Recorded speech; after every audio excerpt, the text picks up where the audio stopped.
Master Studios here. How y'all doing? So you may have noticed that my background for this video is different compared to what I usually have.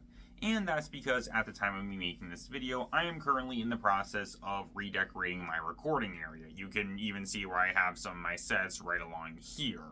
When it comes to the redecoration process, it's something that I'm doing in order to better display the sets that I usually have in my background, but at this point I'm having some trouble with getting everything properly set up, as well as figuring out a good location for where the camera is going to be, so that's something that I'm currently working on, but I still want to make videos for you guys, so that's what I'm going to be doing right now, and at some point, hopefully before the end of the month, I'll be able to have a better recording area set up, so that way I can do a better job at displaying the sets that I have.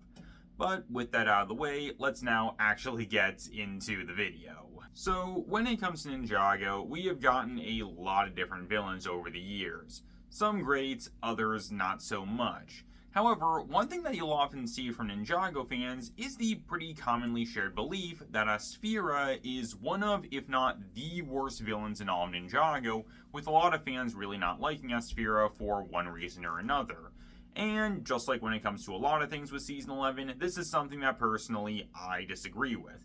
I don't think that Aspheera is amazing or anything, but I honestly don't think she's as bad as a lot of people say that she is, and I honestly feel like Aspheera is a much better character than people give her credit for. So in today's video, I want to take a look at Aspheera and explain why I think she is Ninjago's most overhated character. So, let's get into this whole thing. So, when it comes to Aspheera, she technically makes her debut in the very first episode of Season 11 with her appearing in Zane's vision, where we see her showing up at the monastery, blasting Zane with some magic, and we also see the Pyro Vipers taking over Ninjago City. All these things end up actually happening at some point during the season, and as I've said on multiple occasions, I feel like when it comes to this vision sequence that we get with Zane, I think it honestly does a good job at foreshadowing the events of Season 11, and when it comes to Aspheera specifically, I feel like the scene does a legitimately good job at properly setting up Aspheera and showing us what she's capable of doing early on, even though at this point we don't actually see her, and we wouldn't get the chance to see her until a few episodes later on down the line. Then we get to Aspheera's actual debut episode, being during the episode Booby Traps and How to Survive Them, and I honestly feel like this episode does a legitimately good job at introducing Aspheera, and I'd honestly say that Aspheera has one of the stronger villain introductions that we've gotten when it comes to Ninjago. So after the ninja accidentally released Aspheera from the tomb that she was imprisoned in, we get a pretty clear idea as to her character and various things about her, including stuff like her main motive for doing what she's doing, primarily being her desire to get revenge on the Deceiver, a mysterious person who betrayed her 1,000 years ago. We also see what Aspheera is capable of doing when it comes to her skills and abilities, with her having access to magic and spinjitzu, and spinjitzu is something that really throws a ninja off when they fight against Aspheera for the first time. But also, just like with the first fight scene that we get with Sensei Wu during the first episode, I feel like this fight scene does a legitimately good job at showcasing how the ninja being lazy for so long has affected them, and how the ninja really aren't in a good position to be fighting against bad guys. Ordinarily, the ninja would be able to fight against bad guys no problem, but because they've been lazy for so long, the ninja aren't really at their best, so as a result of that, Aspheera is able to defeat them pretty easily. And just like with the initial fight against Sensei Wu, we end up getting a scene later on during the fire chapter that's able to showcase how much the ninja have grown since the initial fight against this opponent, which is something that I think is honestly really interesting to see. And so when it comes to this introductory scene that we get with Aspheera, again, I think it's honestly really good as it's able to establish Aspheera's character motive, it's able to establish various abilities that Aspheera has access to, and it does a good job at showcasing the state that the ninja are in and how they will eventually end up growing as the season progresses. And again, I honestly think that when it comes to Aspheera, she has one of the stronger villain introductions that we've gotten when it comes to the show. So after this, we then see Aspheera appear throughout a variety of episodes in the Fire chapter, and over these episodes, we largely see Aspheera attacking Ninjago City, trying to get to the Scroll of Forbidden Spinjitzu, specifically the one used by the Deceiver, which I think is honestly a really nice little detail. And over the course of these episodes, we get by far the biggest thing that a lot of people have a problem with when it comes to Aspheera, with that obviously being her wanting to get revenge. This is by far the biggest critique of Aspheera that you'll see from a lot of people, with a lot of people complaining about Aspheera wanting revenge, with a lot of people saying how it makes Aspheera either annoying or a one-dimensional character. And to an extent, I can kind of understand this. I do think that at times the show does go a bit overboard when it comes to Aspheera wanting to get revenge and her wanting to get payback on the Deceiver. But at the same time, I understand why Aspheera is so fixated on revenge, given the fact that Aspheera was imprisoned in a tomb for 1,000 years, all on her own, with nothing but that desire for revenge, and essentially the last thing that she really got the chance to see before getting imprisoned was the Deceiver, who we later find out is Wu.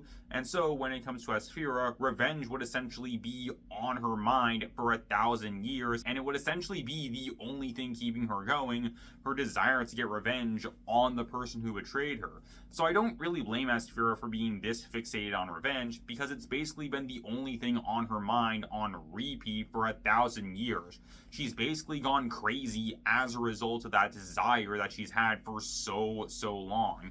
And again, while I think the show at times does go a bit overboard when it comes to Aspheera wanting revenge, at the same time, I completely understand why that's something that she's majorly fixated on. However, when it comes to Aspheera wanting revenge, I feel like this actually connects into a big part of Aspheera's character that largely goes overlooked by fans, but I'm gonna get into that later on during the video. So anyway, the ninja team eventually splits up, with Kai, Jay, and Cole trying to figure out more information about Aspheera, while Lloyd, Nia, and Zane do their best to try and stop Aspheera. And when it comes to Kai, Jay, and Cole, they end up going to the Serpentine in order to try and learn more information about Aspheera, where they learn Aspheera's backstory, or to be more accurate, the Serpentine version of her backstory, because as we learn, this is not Aspheera's true backstory. The initial backstory that we're given is that Aspheera was initially a good person before she met a boy who was evil and corrupted her via the power of the Scroll of Forbidden Spinjitzu. However, Sensei Wu reveals that this isn't actually Aspheera's backstory. And this is something that I have brought up multiple times, but it's a detail about Aspheera's initial backstory that I really like. And it's that even though this isn't Aspheera's true backstory, this does end up being the backstory that the Ice Emperor would end up getting during the Ice chapter, so this moment acts as some nice bit of foreshadowing for the Ice chapter, which I appreciate. But anyway, Wu explains Aspheera's true backstory and how Aspheera manipulated Wu into teaching her how to use Spinjitzu, also that way she could then use Spinjitzu to overthrow King Mambo and rule the Pyro Vipers and eventually Ninjago as a whole, before Wu and Garmadon were able to defeat Aspheera and she was imprisoned for 1,000 years. And there's a few things about Aspheera's backstory that I want to point out that I honestly find to be really interesting. For one, the dynamic that we get between Wu and Aspheera ends up paralleling what happened with Lloyd and Harumi back during Season 8, where you have a member of the Garmadon family meeting a girl and becoming friends with that girl, only for it to be revealed that the girl was actually manipulating the member of the Garmadon family in order to get access to some kind of powerful item that they planned on using to take over Ninjago in some way. For Harumi, that was the Mask of Hatred, meanwhile for Aspheera, that was Spinjitzu. Now, granted, when it came to Harumi, obviously she manipulated Lloyd into having romantic feelings for her, while that's something that we never saw with Wu and Aspheera. However, it's still interesting to notice the parallel that we see between Lloyd and Wu and what they went through in these seasons, which I think is interesting. But the other big thing here that I want to point out when it comes to Aspheera is that when Wu and Garmadon go to confront her, Aspheera doesn't view herself as the bad guy. When it comes to Aspheera, she actually views herself as being in the right for what she's doing. Because from her perspective, it's not wrong to be strong, ambitious, or to push aside the weak. Now, that last thing is definitely bad, but I still think it's interesting that when it comes to Aspheera, she doesn't view her actions as being wrong, and she sees herself as being the good guy. And this is something that we see continue on with Aspheera during Crystallized, because after the ninja break her out of jail, Aspheera says how she was unfairly imprisoned by Wu and the other ninja.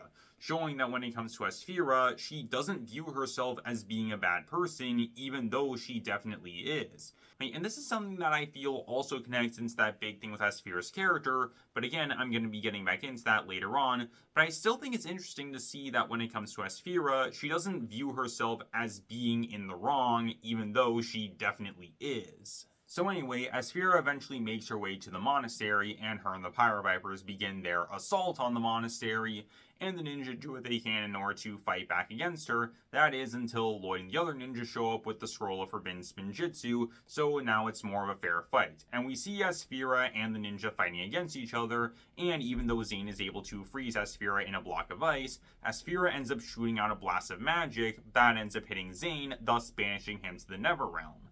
And Aspheera explains that that was initially meant for Wu, and she wanted him to suffer like she did, but worse. And like I said, Zane ended up getting sent to the Neverrealm, and according to Tommy Andreasen, Zane was also sent back in time when he was sent to the Neverrealm. And as I've stated on numerous occasions, this is something that honestly makes a lot of sense for Aspheera. Remember, that blast was initially meant for Wu. She wanted to send Wu to the Neverrealm. And when it comes to Aspheera, remember, she wanted Wu to suffer like she did, but worse. So sending Wu to the Neverrealm, a realm that's really hard to escape from, that's already a way to make him suffer. But by sending him back in time, that would make him suffer even more, because if Wu was able to find a way to escape, he would be stuck 60 years in the past, and he would be forced to watch history play out the way that it did. Otherwise, it could potentially have some kind of really big effect on the timeline, to the point where things could be really different in the present. Or alternatively, if the ninja found a way to go to the Neverrealm, then it's entirely possible that Wu might have died of old age, and the ninja might not have been able to find a way to get back to Ninjago. Either way though, Wu would have ended up suffering in one way or another, and Aspheera would have ended up winning. And that's something else that I want to bring up when it comes to Aspheera that I don't really see people talking about. When you really think about it, by the time the Fire chapter came to an end, Aspheera basically won. Her entire overall goal was to get revenge on Wu and find a way to make him suffer, and that's exactly what happened. She was able to make Wu suffer by sending Zane to the Neverrealm, and as we see during the episode A Cold Goodbye, the ninja are really determined to go to the Neverrealm in order to try and rescue Zane, but Wu is really against the idea because he doesn't want anyone else to get hurt because of his mistakes. However, the ninja end up disobeying Wu and they end up going to the Neverrealm anyway, and this ends up resulting in Wu feeling really anxious about the ninja because, as we learn, it's really hard to get out of the Neverrealm, to the point where the ninja might not be able to get out. So when it comes to Aspheera, she was able to make Wu suffer by already sending one of his students to the Neverrealm, but now the rest of the team also went to the Neverrealm with little to no hope of escaping from it, which would cause Wu to suffer a lot because all of his students are gone and he might never get the chance to see any of them again, all because of the mistakes that he made in the past. So again, when you think about it, when it comes to Aspheera, by the time the Fire chapter came to an end, she basically won. And not only that, I think this is a big deal because Aspheera was the first ever villain that we got in the Wildbrain era of the franchise. And again, not only was she the first villain, she also won by the time her season came to an end, which I think is honestly a really big deal. And so that's pretty much it when it comes to stuff with Aspheera during Season 11. And honestly, I feel like the stuff that we do get is pretty solid. I feel like we get a pretty solid introduction scene for Aspheera, and again, I think it's honestly one of the stronger villain introductions that we've gotten. Aspheera's backstory, I think, is really interesting, both the one that we were initially given for her, as well as the one that was ultimately revealed to be true. Her history with Sensei Wu, I think, is legitimately really interesting, especially considering the way that it parallels what Lloyd went through back during the events of Season 8. And again, I think it's really interesting that Aspheera basically won by the time the Fire chapter came to an end. And overall, when it comes to Aspheera during the Fire chapter, again, I feel like the stuff that we get is pretty solid. Like I said earlier though, I feel like the stuff with Aspheera wanting revenge, I get why people don't like it that much, but at the same time, I can understand where she's coming from. But with that out of the way, let's now take a look at Aspheera during the events of Crystallized. And I am being completely and totally honest here when I say this, but I genuinely and unironically think that out of all the returning characters that we got during the events of Crystallized, Aspheera was one of the very, very few returning characters that we got who was actually handled well during this season for the most part. With the exception of the stuff that we got at the end of Crystallized for Aspheera, I genuinely think that a majority of the stuff that we get with her during the season is actually pretty good. So anyway, things start off with the ninja breaking Aspheera out of jail in order to help Nia, because Aspheera is the only one who they know who can drain powers out of someone, and they need Aspheera in order to take Nia's powers away, otherwise Nia is gonna die. And something that we see is that when it comes to Aspheera, she really doesn't care about the ninja all that much, to the point where she doesn't even remember Kai, even though he's the one whose powers she ended up draining during season 11. And so the ninja, they end up breaking Aspheera out of jail, and they bring her to the monastery. And when Aspheera talks to Wu, we see that Aspheera views herself as being the victim in the situation, with her believing that she was unfairly imprisoned by the ninja after what she did. Even though Aspheera was definitely the bad guy in the situation, she doesn't view herself as being the bad guy. And again, this is going to connect into something big with Aspheera's character that I'm bringing up later. But that's not the only thing that we get with her and Wu during the season, as we also see the two of them competing in various challenges later on during the season. And once again, this is something else that I feel is going to connect into Aspheera's character. So anyway, the ninja end up getting Aspheera her scepter, and Aspheera, unsurprisingly, ends up betraying the ninja. However, she does agree to help them out when the police show up. So she ends up draining Nia of her powers, and Aspheera is shown a way to escape thanks to Lloyd. And this, I feel, does actually come back into play later on during the season, specifically when we get to the Council of the Crystal King. Speaking of which, though, we then see Aspheera being recruited by Harumi in order to join the Council of the Crystal King, and by doing so, this would mean that Aspheera would be able to get revenge. And that's something else that I want to point out. During Crystallized, the season treats Aspheera wanting revenge as more of a joke than what we saw during season 11, where during that season, her wanting revenge is treated more seriously, where in this season it is treated more like a joke. And to be honest with you guys, I think that was the smarter decision, because I feel like Aspheera wanting revenge being turned into a joke is something that does honestly work pretty well, and I feel like it does result in some funny moments throughout the season. So anyway, the next time we see Aspheera is when the Council of the Crystal King has been formed, and they learn that there is an imposter among them. And this is where I feel like Lloyd helping out Aspheera potentially comes into play. Because while the group is wondering who the imposter is, we get this one moment of Aspheera staring really intensely at Lloyd before accusing Vangelis of being the imposter. And I feel like it's possible that in this moment, Aspheera actually knows that Lloyd is in disguise. However, she's trying to take any potential focus away from him by blaming someone else. And the reason why I think she's doing this is because from Aspheera's perspective, Lloyd is the only person who made a deal with her who actually held up his end of the bargain. Because from Aspheera's perspective, whenever someone else made a deal with her, they always ended up betraying her in some way or another. Lloyd, however, didn't, because the team agreed that they would help Aspheera escape from the monastery when the police showed up, and Lloyd did exactly that. So again, I feel like it's possible that when it comes to Aspheera, she might actually be trying to help out Lloyd in this moment because he helped her out. This is something that's never been outright said, but I feel like it's possible that maybe this is what's going on here. So anyway, after the Council of the Crystal King is fully formed, we then see the council members bickering with each other a lot, with Aspheera and Vangelis in particular having a pretty big rivalry with each other, with the two of them both trying to hype themselves up while also trying to knock down the other one. And this, I feel, also connects into that big thing of Aspheera's character, which I'm now finally going to go over. When it comes to Aspheera, I feel like there's a major reason why she does everything that she does throughout the events of the show. Her fixating on revenge, her being really competitive, her not believing that she's the bad guy. When it comes to all of this stuff and more, I feel like when it comes to Aspheera doing all these things, the major reason why she does all of this is because of her pride and a superiority complex that she has. It's safe to say that when it comes to Aspheera, she's definitely a narcissist, with her seeing herself as being better in comparison to all those around her, no matter what.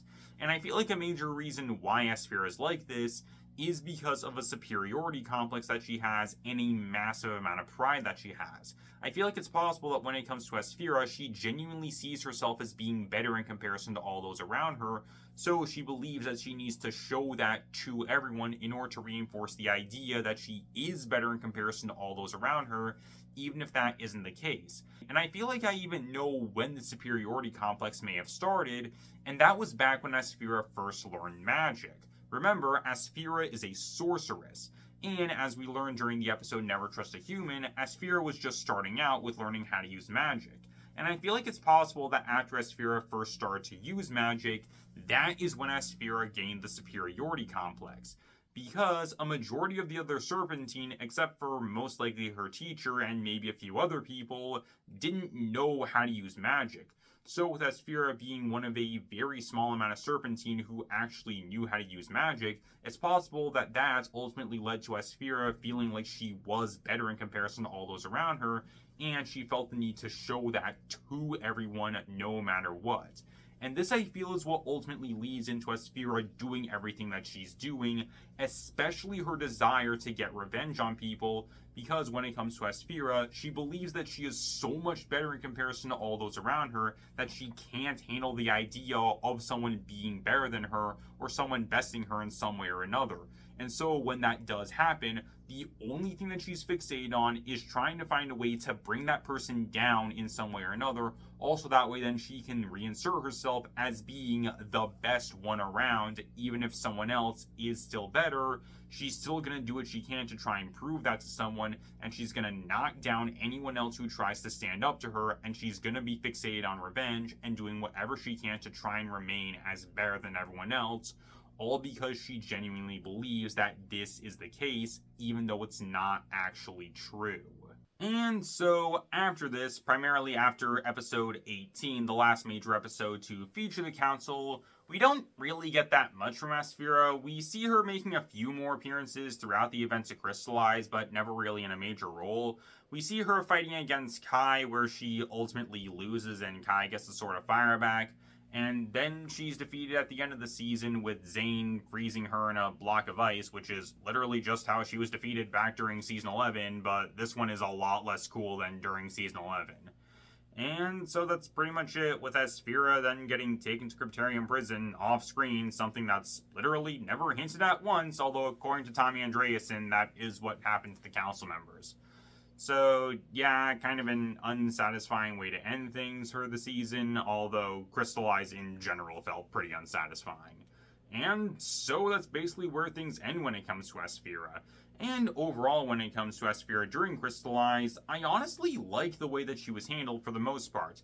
The ending being the exception, I feel like when it comes to Crystallized, it honestly did a good job at actually keeping up with a lot of the stuff that we saw with Aspheera during Season 11, and actually building more on stuff that we saw from her during the season, and doing more things in order to show why Aspheera is doing everything that she's doing, while still remaining consistent with what we saw with her character back during Season 11, which is something that I can't really say about a lot of the other characters that we get during the season. So I think it is honestly really interesting that when it comes to Aspheera, this is the case.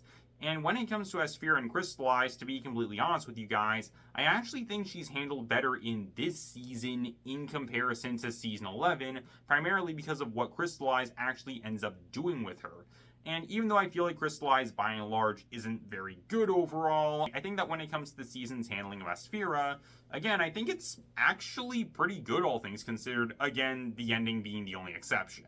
And so that's pretty much all I got for you guys. Overall, when it comes to Aspheera, like I said, I honestly think that she's a really overhated character when it comes to the show. While I don't think Aspheera is an amazing character by any means, and she does definitely have her faults here and there, like again, I feel like her wanting to get revenge is something that can get a bit annoying at times, and overall I'd say that Aspheera isn't a super complex and in-depth villain. Again, I honestly think she's a lot better than people give her credit for, with some legitimately interesting and compelling things about her character that largely go overlooked by the fanbase. Again, I don't think Aspheera is amazing or anything, but given the stuff that we did get with Aspheera during Season 11 and Crystallized, I feel like we honestly get some legitimately good stuff with her character, and while I don't think she's as great as a lot of other Ninjago villains, in my opinion, she is far from being considered one of the worst villains that we've gotten when it comes to the show. And so that's pretty much all I got for you guys. So tell me down below what you guys think. Tell me what are your guys' thoughts when it comes to Aspheera. Again, tell me down below, and I hope you guys enjoy. Later, guys. This is Dimension Master Studios, signing off.